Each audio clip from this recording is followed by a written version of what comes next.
اللہ اکبر، بل تو پاس ہو چکا ہے، اب سپریم کورٹ میں جا چکا ہے، لیکن زیادہ یقین تو یہی ہے، ہم مسلمانوں کو یقین ہے کہ پاس ہو جائے گا۔ وجہ کیا ہے؟ مسلمان they are not active، مسلمان ایکٹیو نہیں ہے، they need to be active۔ مسلمانوں کو جاگنے کی ضرورت ہے، مسلمانوں کو ایکٹیو ہونے کی ضرورت ہے۔ آج سارے کے سارے لوگ آپ کہیں پر بھی جائیں، ایک عالم کیا کرے گا، ایک مولانا کیا کرے گا؟ حضرات محترم، جب ایک عوام علماء کے پیچھے رہے گی، عوام اگر علماء کا ساتھ دے گی تو ہم کہہ رہے ہیں پورے ہندوستان کو ہلا سکتے ہیں۔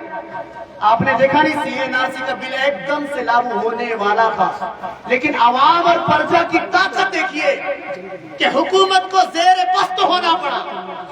سیم ایسے ہی چاہے چریا والے ہوں، بارہمسیہ والے ہوں، اگر ہم ہمت کریں گے تو انشاءاللہ ضرور بھی ضرور حکومت کو زیر پست لا کر گرا دیں گے کہ یہ بل کانسٹیٹیوشن کے خلاف ہے، یہ بل مسلمانوں کے حق میں نہیں ہے، لہذا we are against this bill، ہم اس بل کے خلاف ہیں، لیکن کوئی آوازیں نہیں اٹھا رہا۔ مسلمانوں کو چاہیے، ہم یہ نہیں کہہ رہے کہ آپ تلواریں لے کر نکل جائے، ہم یہ نہیں کہہ رہے کہ راستوں میں جھگڑے وغیرہ کرے، آپ کو صرف اپنی زبان کھولنے کی دیری ہے، آپ اپنی زبان کو کھولیں، لوگوں تک آوازوں کو پہنچائیں، پارلیمنٹ تک آواز کو پہنچائیں کہ نہیں آج بھی خواجہ کے ہندوستان میں مسلمان موجود ہیں۔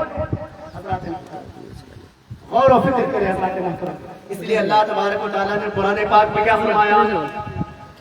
قُلْ هَلْ يَسْتَوِي الَّذِينَ يَعْلَمُونَ وَالَّذِينَ لَا يَعْلَمُونَ، کہ جاننے والے اور نہ جاننے والے ہرگز برابر نہیں ہو سکتے۔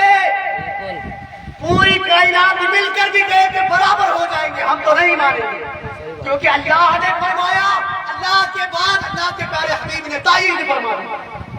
اس لیے اعلیٰ حضرت سے کئی مرتبہ سوال ہوا کہ سائنسداں تو ایسا ایسا کہہ رہے ہیں، اعلیٰ حضرت نے فرمایا پوری دنیا ایک طرف ہو جائے، مصطفیٰ جان رحمت نے کہہ دیا کہ ایسا ہے تو ہم ایسا ہی مانیں گے۔ حضرات محترم، آخری بات میں نے بتا دی کہ جاننے والے نہ جاننے والے برابر نہیں ہو سکتے۔ میں نے یہ بھی بتا دیا کہ یہ جو بل مسلمانوں کے خلاف پاس ہو رہا ہے، یہ ہے کیا اصل میں؟ مسلمانوں کی تباہی کی ایک سیڑھی ہے۔ اگر وہ سیڑھی میں وہ کامیاب ہو گئے تو مسلمانوں کے گھروں کو، مسلمانوں کو نیست و نابود کر دیا جائے گا۔ لہٰذا اب پتا چل گیا، اب کرنا کیا ہے؟ اب آپ جاننے والے بن گئے۔ جب آپ کو کسی چیز کی جانکاری ہو اب آواز اٹھانے کی باری ہے۔ اس لیے شاعر کہہ رہا ہے یہ خاموش مزاجی تمہیں جینے نہیں دے گی، اس دور میں جینا ہے تو کوحرام مچا دو۔ گھروں میں بیٹھنے سے کوئی فائدہ نہیں، مساجد میں بیٹھنے سے کوئی فائدہ نہیں، اب ان کی ناموس کی بات آ چکی ہے، گھروں سے نکلے کامیاب ہوگی، اور یہ کامیابی ہماری نہیں، ہماری آنے والی نسلوں کے لیے ہوگا۔ یہ کامیابی ہماری نہیں، ہماری نسلوں کے لیے ہوگا۔ اور آپ کہہ رہے ہوں گے کہ آخر اس طرح کی باتیں اتنے جوش والے انداز میں بولنے کی کیا ضرورت ہے؟ جب کوئی ہمارے نبی سے سچی محبت کرتا ہے تو الفاظ ایسے ہی نکلتے ہیں۔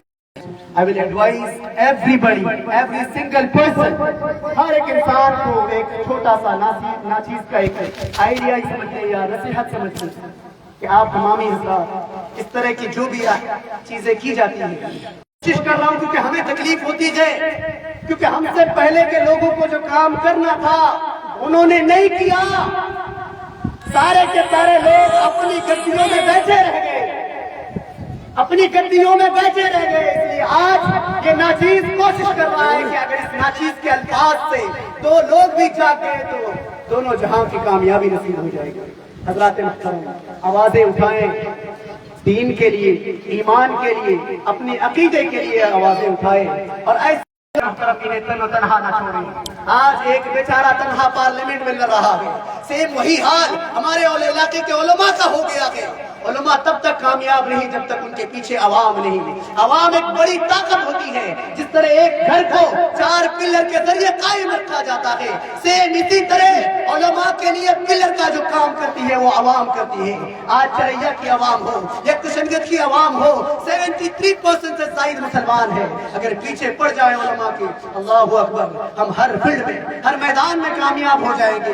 آج جو سارے لوگ کامیاب ہو رہے ہیں مدارس سے، ہمیں ان کو حوصلہ افزائی کرنی چاہیے، ان کی تعریفیں کرنی چاہیے، انہیں دل دینا چاہیے، انہیں جگہ دینی چاہیے تاکہ وہ دین کا کام کر سکے، اسلام کا کام کر سکے، تاکہ کل قیامت کے دن آپ تمام کے لیے بخشش کا ذریعہ بنے۔ حضرات کوشش کریں گے اللہ عز و جل کی بارگاہ میں دعا ہے کہ اللہ عز و جل ہم تمام کو سننے اور بولنے سے زیادہ ان تمام باتوں پر عمل کرنے کی توفیق عطا فرمائے، اور اللہ تبارک و تعالی ہم تمام کو یہ دین کے دشمنوں کے خلاف لڑنے کی زبانی طاقت نصیب عطا فرمائے۔ اللہ تبارک و تعالیٰ کی بارگاہ میں دعا ہے کہ ہم تمام بھائیوں کو ایمان اور عقیدے کی حفاظت کرنے کی توفیق عطا فرمائے۔